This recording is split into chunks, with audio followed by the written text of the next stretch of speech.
Hi Pisces! Welcome po sa ating channel at ito inyong Daily Gabay Tarot Reading for June 4, 2024. Please be reminded kung naka-resonate kayo, comment down. Kung hindi kayo naka-resonate, ibigay niyo po sa iba kasi general reading po ito.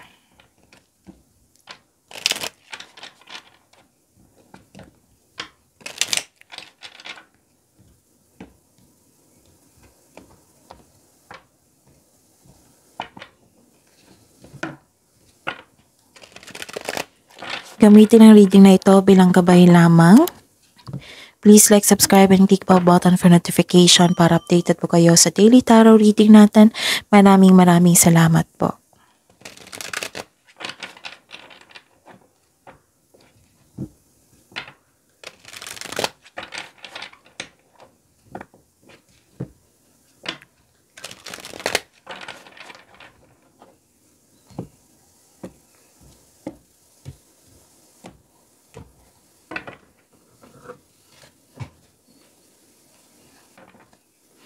Spirit's Guide, I need 3 cards po, mga ganap ngayong June 4, 2024 para po kay Pisces.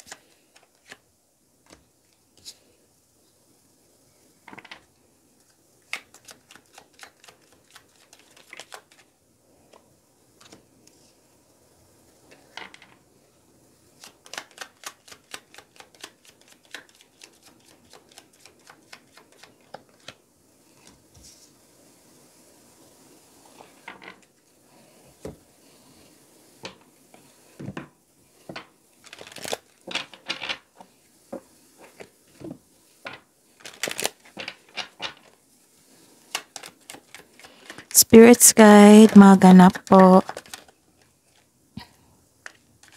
Mga mensahe po para kay Pisces ngayong June 4, 2024.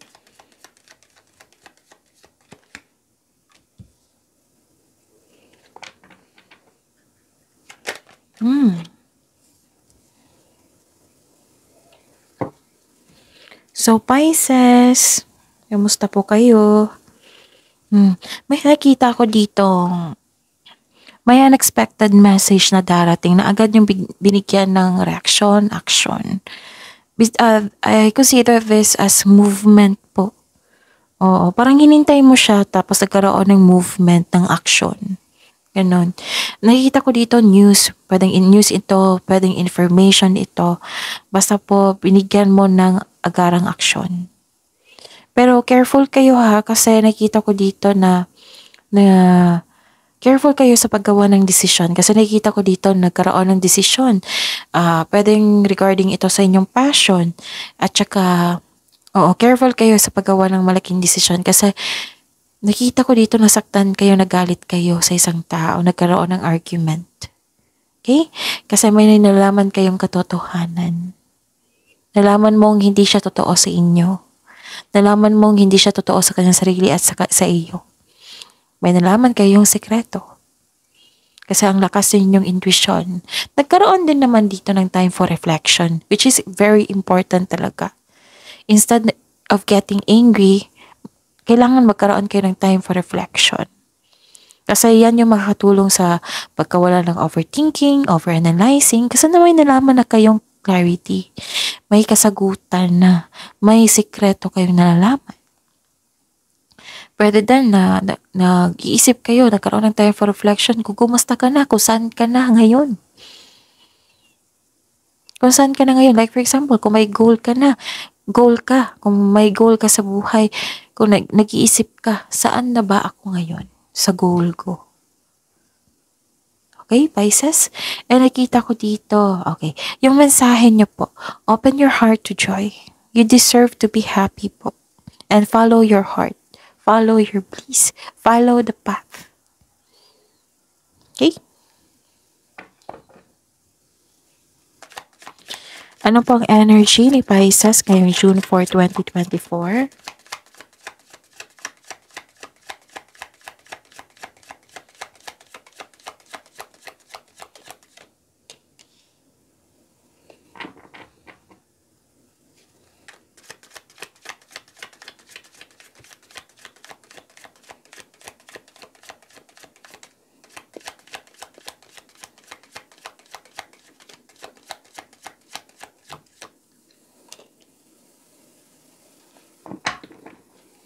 Hmm, okay. By the way, Pisces,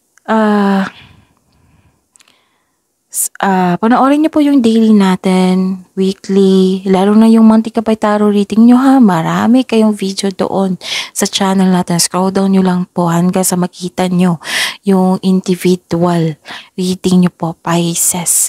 So, para sa June 2024. Meron din ha, June 2024 na may love reading, June 2024 na may career and money, nakafocus sa career and money.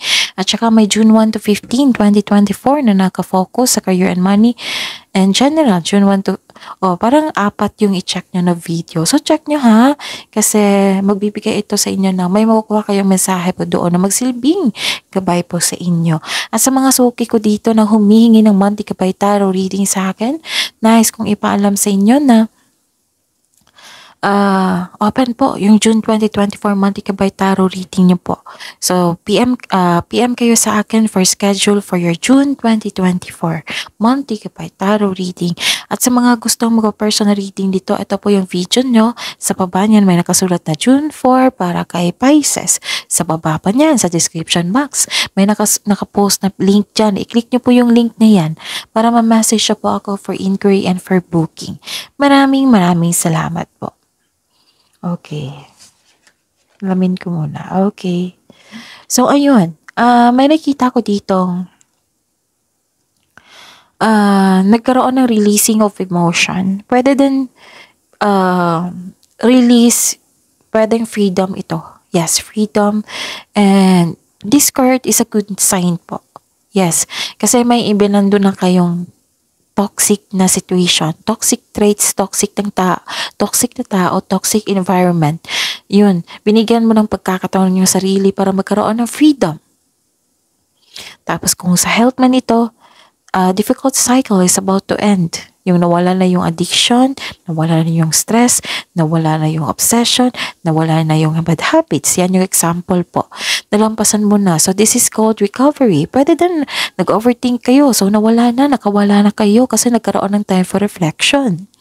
Kasi isa yan sa dahilan ha, kung magkakaroon kayo ng time for reflection, makakalabas kayo dyan sa overthinking na yan, overanalyzing na yan.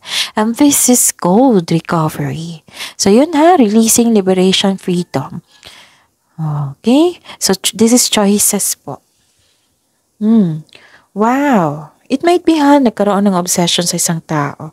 Kasi dalawang card po lang sabi dito na may dalawang tao dito. Connection. Okay? Nagkaroon naman ng pagkakasundo dito, don't worry. Nagkaroon ng pagkakasundo, parang agreement to. Yes, agreement to, nagkaroon ng harmony, nagkaroon ng partnership, nagkaroon ng union. This is partnership ha, balance din. Pwede din balance sa inyong emotion, balance din sa inyong kaperahan, pwede. Tapos, nakikita ko dito na may namumuong relasyon. Pwedeng, like for example to ha, yung friend mo, yung mas nakilala mo siya hanggang na-fall ka sa kanya. Siya rin. Ganon. Example yan ha, sa love life. Pwede din na nagkasundo na magkaroon ng business partnership. Okay? Basta po may kasunduan ng dalawang tao. Nagkaroon ng mutual attraction, nagkaroon ng shared feelings, pero mostly romantic partnership ito. And ito ay nakatadhana sa inyo.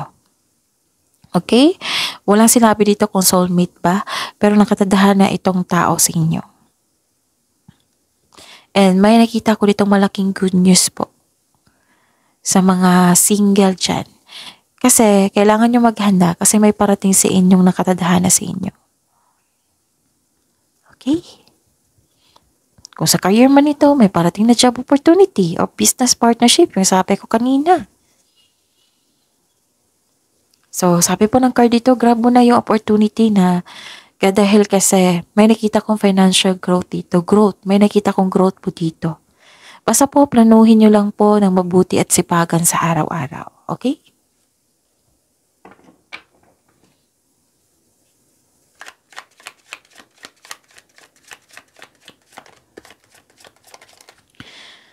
Okay. Spirits guide para po kay Pisces sa career and money nila ngayong June 4, 2024.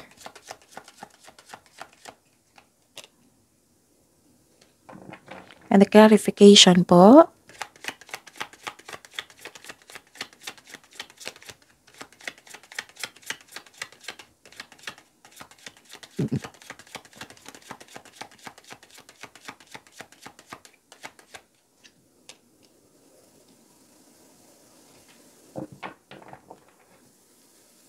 Okay. Wow. May celebration dito. May nakita kong celebration. Okay. Tingnan ko muna, ha? Okay. Ganda. Kasi nakita ko dito yung satisfaction. Satisfaction sa inyong proyekto, nearing completion. Yes, may completion po ako nakita. Pwedeng malapit na matapos sa inyong proyekto, yung ginagawa nyo, yung kontrata. Basta po may malapit na matatapos. Pwedeng natapos na din. Kasi nakita ko dito yung satisfaction and abundance. Okay? Thankful ka sa mga biyayang natanggap mo. Actually, nag-celebrate kayo dito which is, I'm happy. Pisces. Thankful ka sa mga biyayang natanggap mo. You have overflowing abundance. May successful and satisfied na naganap sa inyong buhay. So, ang sabi po ng card dito, baka naman, baka naman kailangan mag-relax and enjoy kasi may natapos. May na-receive kayong blessings. You deserve to have a relaxation and enjoy what you've worked hard to achieve. Tapos, huwag niyo po daw kalimutan na mag-share kayo ng good fortune sa ibang tao and your generosity. Babalik yan sa inyo. It will always flow back to you. May natapos kayong proyekto, sobrang saya mo, satisfaction, nakikita ko dito, naabot mo na yung completion. Sa mga may trabaho, expect a recognition for a job well done. And actually, may nakita kong promotion dito, which is dalawang card na nagsabi. Pag-angat, pwedeng pag-angat sa inyong sarili, pag-angat sa inyong posisyon, or nagkaroon ng dagdag, anong tawag ito? Income or allowance, sweldo. Basta may promotion po. And following intuition and honoring your ideas, it will lead you to increase prosperity and abundance po. Sabi po ng card niyo dito. And nakita ko dito na your health is okay. Yung work po dito is okay. Nagkaroon ng improvement po. You're welcoming overall feelings of happiness and joy. Dalawang card na nagsabi ha. So this card is a sign for abundance in all areas of your life. Nagkaroon po ng justice. Yes. So Pisces, nagkaroon ng justice, satisfaction, abundance. And this is a clarification na may nalaman kayong katotohanan, which is the clarification of your card here. This is balance. Nagkaroon ng truth. May nalaman kayong katotohanan. Clarity, cause and effect. This is balance, fairness. Okay? May pagkakaayos na may pagkakaayos dito kung like for example, hindi kayo nagkibuan the other day, the other month, last year. Ngayon, okay na kayo. And please know, dalawang card na po nagsabi dito na may signing of contract. Tatlong card na pala. May magaganap na challenges sa work po. Pero huwag kayong mag-alala dahil positibo naman ito, ang outcome na ito. Oo, ang outcome po, positive. So huwag kayong mag-alala. Kung may job interview or negotiation kayo ngayon, maaaring maging successful ito ngayon. Nakikita ko yung success dito Kung sa financial man, mabalanse mo yung kaperahan at may i-improve pa ito. May nakita ko dito yung legal issues parang sa property ito Mare-resolve nyo ito. Tapos kung may legal matters po, magkakaroon ng positive outcomes.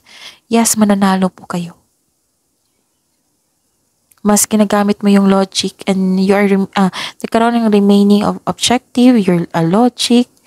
Oo, na yun, may hustisya po. Again ha, dalawang card na po nagsabi na may signing of contract. Stay true to yourself and act with integrity. Sabi po ng card dito. And have faith po, magtiwala na ang itong disbalance na ito.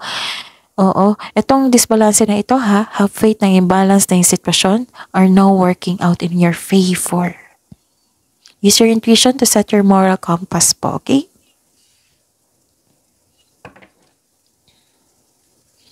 Spirits guide, love life, self-love, partnership, and romance ni Pisces ngayong June 4, 2024.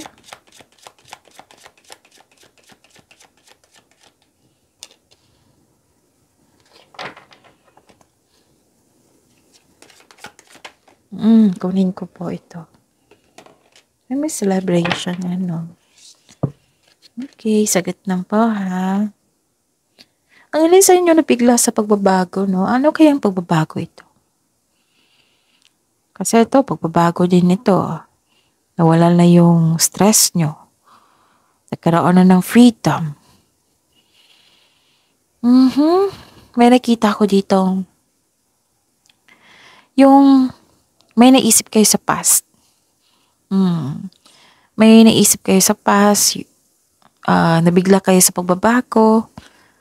May unhealthy connection kayo sa nakaraan. Parang may naalala kayo sa nakaraan. Tapos, di ba, may pagbabago. Nilalaban niyo po, some of you. Natatakot ka sa changes din. Nilalaban mo ang pagbabago. Natatakot ka sa changes dahil ayaw niyong mag-move on. Yes, may unhealthy connection po sa nakaraan. Gusto mong bumalik sa nakaraan eh. So, ang sabi mo ng card dito, masakit talaga ang ending. Nagkaroon ng anxiety, stress, yung hindi mo na alam kung bakit ito nangyari. Pero don't worry ha, nakikita ko naman dito na nagkaroon ng freedom. Nagkaroon ng pagkakaisa. So, kung nagkaroon ng ending, so ending the situation means new opportunity is coming. New opportunity, binigyan mo ng chances ang iyong sarili. At ang pagbabago na ito ay nakatadhana sa inyo. It might be this is uncomfortable for you, itong pagbabago na ito. Kasi, di ba, sabi ko sa inyo parate, Pisces, na kung may pagbabago, meaning, may discomfort. Siyempre, hindi kasi sanay. Wala kayo sa comfort zone, nakalabas na. So, actually, kung ma-adapt nyo lang itong pagbabago na ito, kung ma-learn nyo lang po, magkakaroon ng success dito. Binigyan mo ng chances ang inyong sarili. It might be uncomfortable po, pero this card tells you to let go and trust the universe and yourself. Trust yourself also. Okay? Kumbaga, swift change can change. Swift change brings you new beginnings po. Kailangan natin tanggapin. Kasi chance yan sa sarili natin eh. Para siguro may tama tayo. Oo, sa ating pagkakamali. Para maging masaya tayo. It might be, inalis kayo ni God dyan sa sitwasyon nyo na yung nagkaroon ng unhealthy attachment. O inalis kayo dyan kasi walang nangyaring growth. Kasi ang hiling mo sa Kanya. It might be ha. Kasi ang hiling mo sa Kanya, God, tulungan mo ako para magkaroon ako ng improvement. So, inalis ka niya. Nagkaroon ng pagbabago.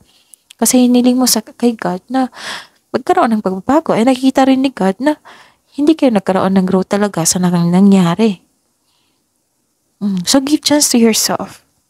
Okay? Huwag kayo matakot sa pagbabago. Eh, nakita ko naman dito nagkaroon ng wealth. This is a time for family, inheritance, yes. Sabi po dito sa mga single, papasok lang daw kayo o interesado ka na magkaroon ng relasyon kung ito ay seryoso sa buhay. Oo nga naman.